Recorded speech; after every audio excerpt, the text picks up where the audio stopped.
Welcome back. Today we're going to take a look at the top 40 cryptocurrencies by market cap. We're going to start with BitTensor, followed by Near, Aptos, OKB, ONDO, ICP, ETC, CAS, CRO, and then we're ending with GTN number 40. Let's get straight into it. TAO against USD. Okay, so for TAO, looks to be very beautiful. But the only thing is I feel like, excuse me, we're going to come back down. Maybe form something like an ascending. This would be awesome. Again, we have not taken out these highs. 1, 2, we have not taken out these highs. But from this, lower highs, lower highs, lower highs, lower, but we actually did take out this high. So this means potentially that this could already be the very bottom of BitTensor. But again, the best case scenario is for TAO to retrace to the 0.618 region, which is where this noisy area is at. This would be fantastic if we could drop back to about 250, I would say. This would be a great entry. But again, we don't see the bearish reversal yet, although we could see 1, 2, 3, 4, it's really 5 waves. But at the same time, you can see that these are lower highs. There's just waiting for a break, right? So if and when the break comes, I would anticipate this to be the entry area.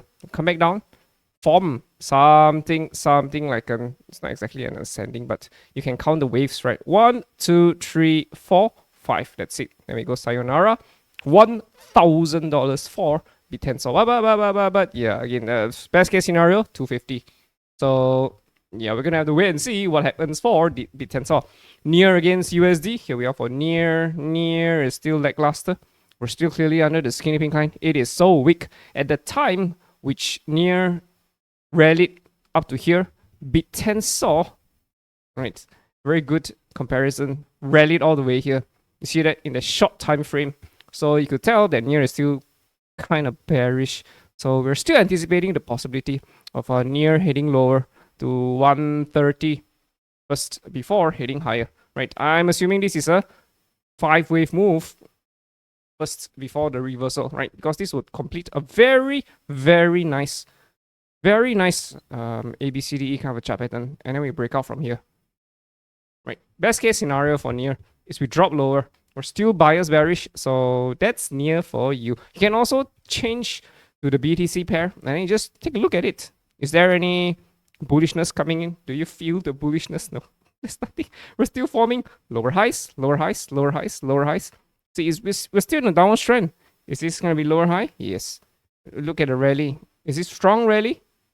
No. Yeah, so I suspect that we're going to get another lower low coming on. So, Near is still fairly weak. Aptos against USD. Here we are for Aptos. Right, just before we look at Aptos USD, right, just change over to Aptos BTC and look at it. Tell me that this is bullish. It's not. Lower highs, lower highs. Lower highs, lower highs. Lower highs. We're still under the skinny pink line. Right. So if you look at Aptos against USD, it will be reflected as well. It's weak. It's so weak. Right. It's just so weak. Could we break out and just go bananas from it? Yeah, but we don't see it yet. It's so weak. So yeah, I can see that this is not good. This is support. So I would suspect that we're still gonna come back down to clear all of this and this as well. All these cell clusters, right? Maybe we might do something like this. Maybe ABCDE, and then only do we break higher. Possibly. But I don't like Aptos is because I don't like the price actions because it's lower highs again. Lower highs, right? Lower lows, lower lows. Who's to say we won't get another lower low, right? But if we were to squeeze right, once it's about like, I don't know, 90% complete, then we could tell very likely there should be a breakout. But until that happens, we could still head lower. So Aptos is still not really looking too good for me. OKB, on the other hand, still looks good. OKB is potentially in a very nice squeeze. Even if we were to drop lower, clear these 3 cell clusters, we're still potentially forming a symmetrical triangle, right? Potentially forming an ABCDE and a breakout, right? We already see higher highs, marginally higher highs, and marginally lower lows. Higher lows. Not good, right? So Yeah, yep. But OKB, I think it's gonna head towards 138 eventually, 95 and 138. Even when the time comes, when I don't know. I'm not too sure. If we were to drop lower, then more likely than not, 2026 will be the year that OKB goes bananas. Ondo, I've been saying this for a very long time. So if you look at Ondo is bearish. Right, we are about to complete a right shoulder, and Ondo is about to collapse to 18 cents. That's our target for Ondo. Big fall coming on. We're going to clear at least these two sell clusters to roughly 35 cents. 35 cents, 18 cents. It's going to be brutal though. This is 80% to 18 cents. And this is a very big head and shoulders. So I still think that Ondo is going to head towards 18 cents. Big drop coming on for Ondo. Very big drop. We're probably going to clear everything here though. I'm not too sure if you're going to stop at 18 cents. We might even drop all the way down to single digit cents, right? Sub 10 cents. Entirely possible. It's very bearish to me. So at least 35 cents. There could be some miracle that comes in that pushes the price back up. But more likely than not, we're going to clear these two sell classes for Ondo. So Ondo's chart pattern is very high quality. Very high quality. This is almost textbook perfect. Finding resistance at the skinny pink line. So yeah, even this in itself, I feel like it's turning into a descending triangle. Mountain 1, Mountain 2, I suspect Mountain 3 is about to complete. And then we drop lower. There could be a small little bounce, but I suspect that that's it. Ondo is heading much lower. Much lower. So yeah, watch out for that. Ondo is not looking too good to me. ICP! So here we are for ICP. ICP still feels weak. Yep, we've already invalidated the target here when we took out the right shoulder, left shoulder, head, right shoulder.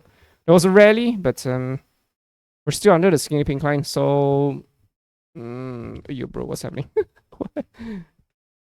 Yeah, so it's not looking too good to me.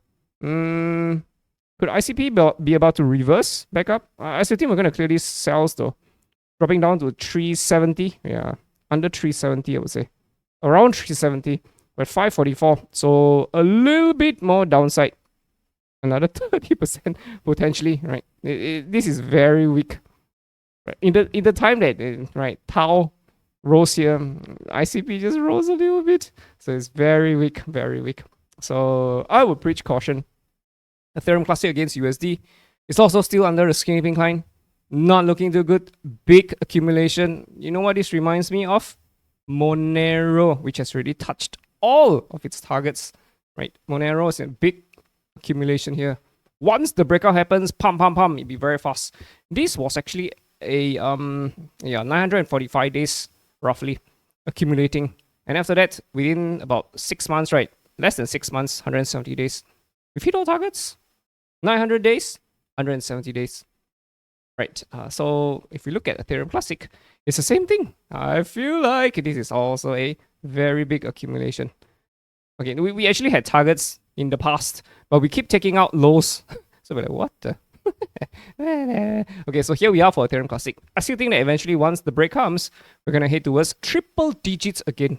Triple digits will have clear targets if and when the time comes. But of course, the danger is always there that we could continue forming lower highs, and we just keep dropping lower. There is that danger. So the safest thing to do is to wait for the chart pattern to be like maybe 90% complete, right?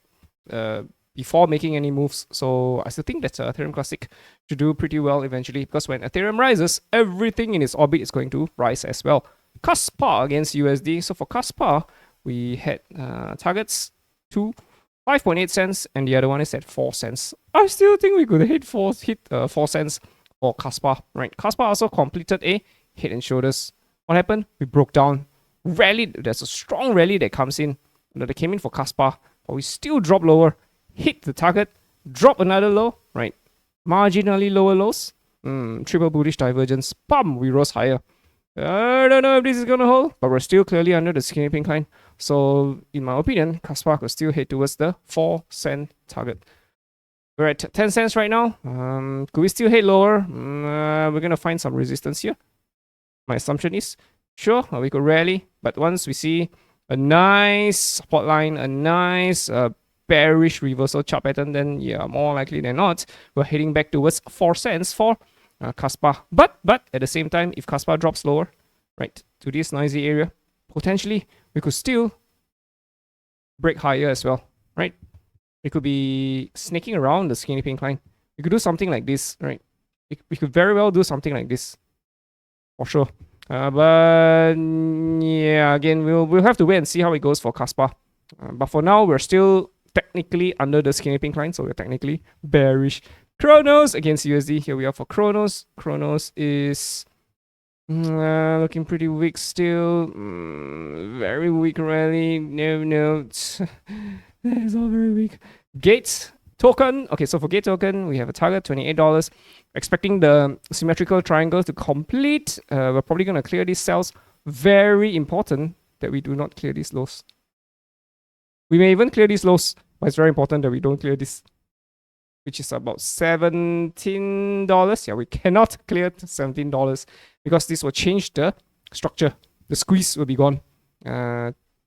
So yeah, again, best case scenario is that we don't take these lows. Right, we can take these lows. We can also take this one, but we cannot take this one. And stay above the skinny pink line. These are all the conditions for a rally towards $28 for Gate token. All right, hope you guys have a great Thursday. See you the next one. Ta-ta.